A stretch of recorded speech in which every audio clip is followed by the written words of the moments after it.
Guys, hey, people, it's Owen here, coffee roaster guy, here to talk about, uh, how to make the world a better place, really. Um, so where do I start? How do we begin? Hmm. So if you think about changing the world, let me by the way back up a little bit. Let me show you something. So, okay, so here's the coffee I sell, right? It says Cafe de Paraiso. I know it's probably, I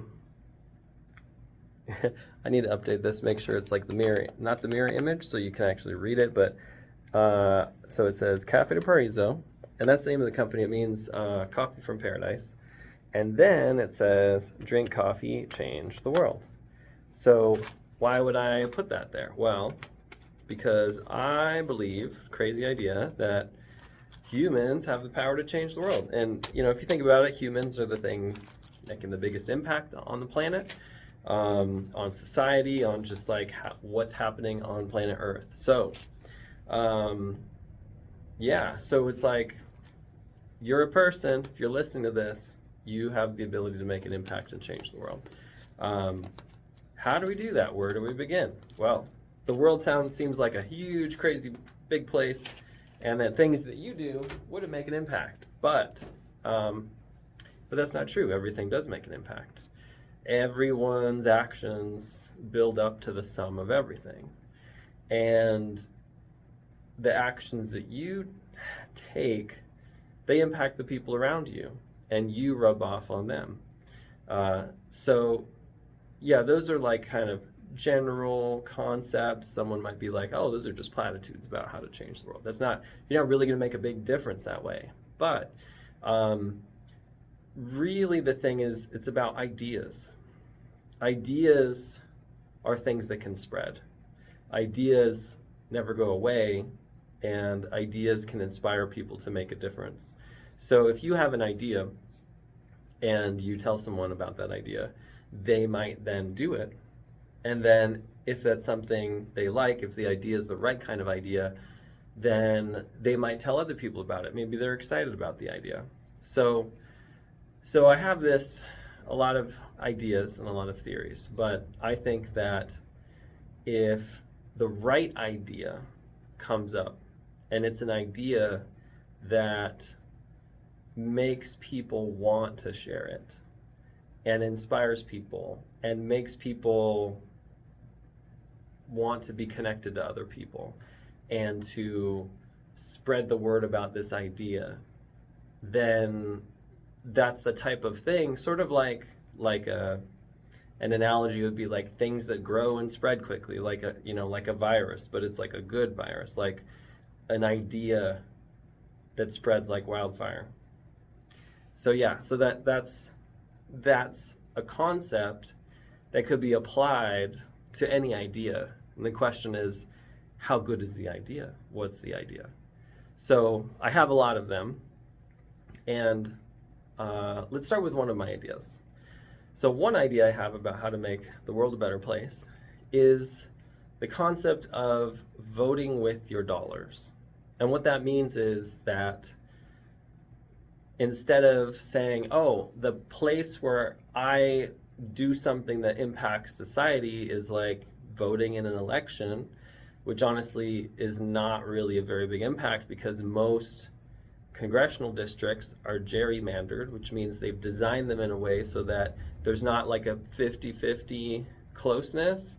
It's more like 90% of one party is like in that place. So it really means no matter what you do, one side's always going to win, which means more or less any individual is not going to make an impact in that place. You would almost need to have really an exodus of a bunch of people or to have the political lines redrawn. So, I mean, that's just a small example, but there's a lot of other reasons why voting at the ballot box is a very small impact in terms of what you personally do.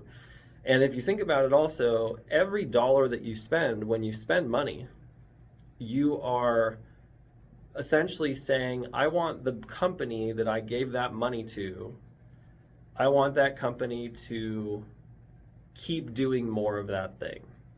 And it's so it's like you're not only are you supporting the business and supporting the sort of the mass impact of what they do in the world is, it's also that you're by default you're not supporting something else. So you are supporting one above all other things when you buy a product. Now, why is that a big deal? Why does it matter if you buy product A or product B? Well, all products are made by companies, and not all companies are the same.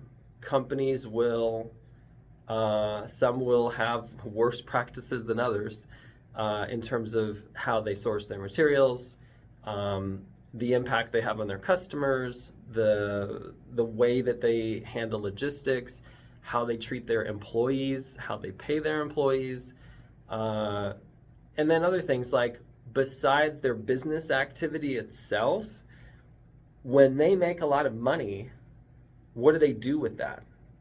Where's the money go? Who's getting wealthy from the business that they're doing? That's one. Who is that person or groups of people?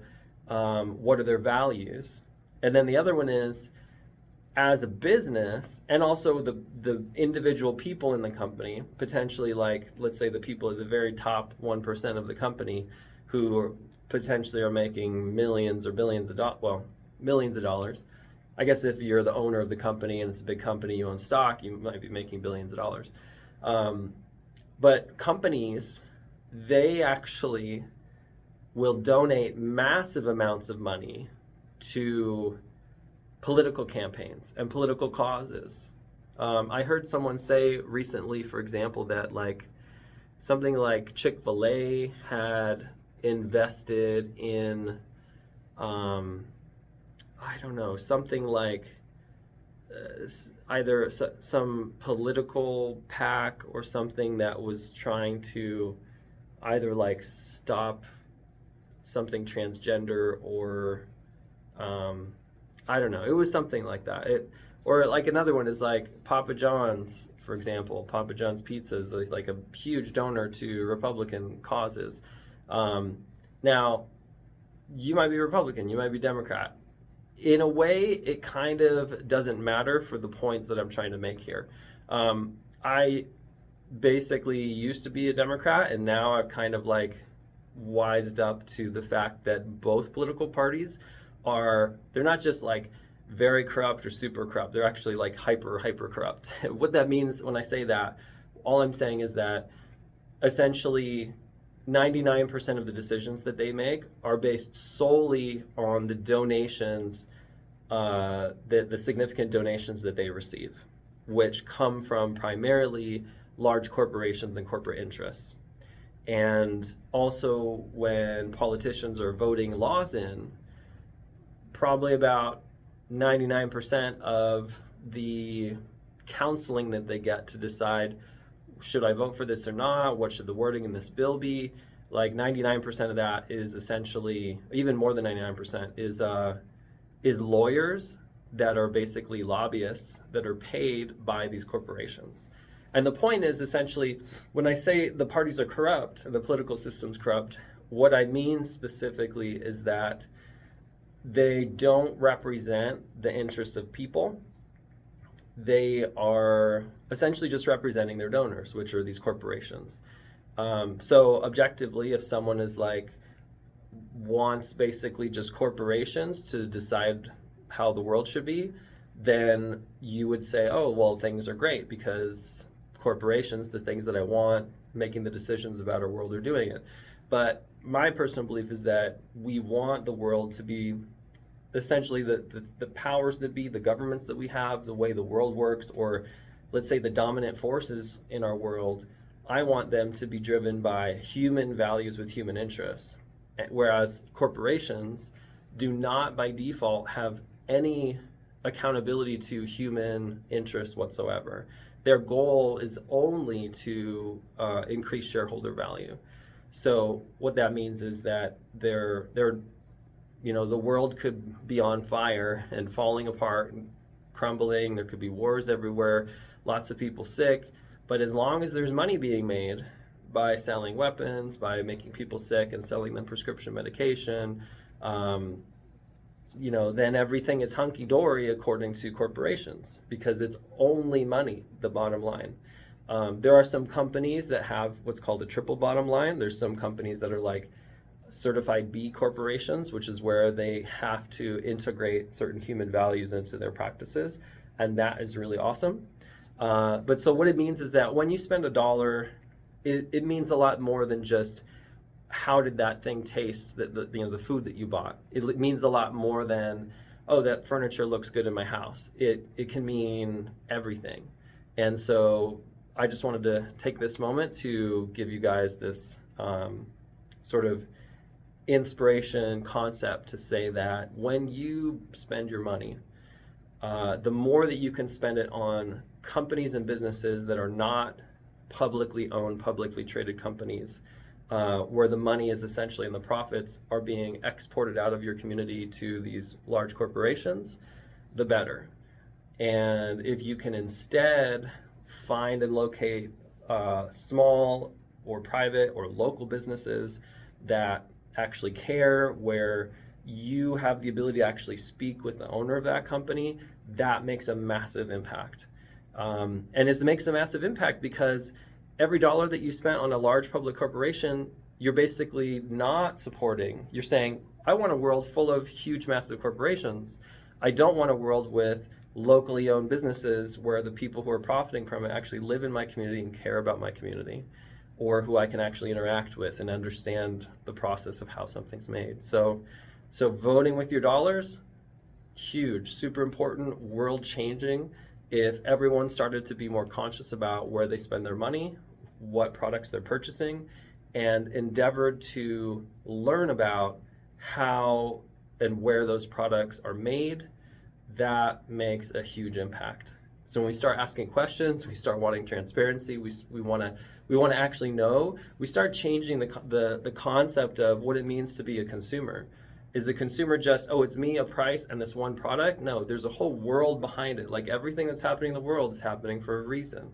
And most of it is happening because large corporate interests and the people that maybe own those companies, who have lots of money, who want those companies to be successful, they are steering our governments and our politicians and our local governments and our whole sort of paradigm of information that we get through our news, through our media, our information diet, that all gets steered by those big companies. And so if we start feeding instead the solutions, the companies that aren't destroying the world, the companies that are doing things in your interest, or that just simply aren't, let's say, corrupting our government and the processes that we rely on to be, to have a safe, healthy world, and instead put it into businesses that are run with a human interest in mind, that is a fundamental shift in our economic practice and the balance of power in the world.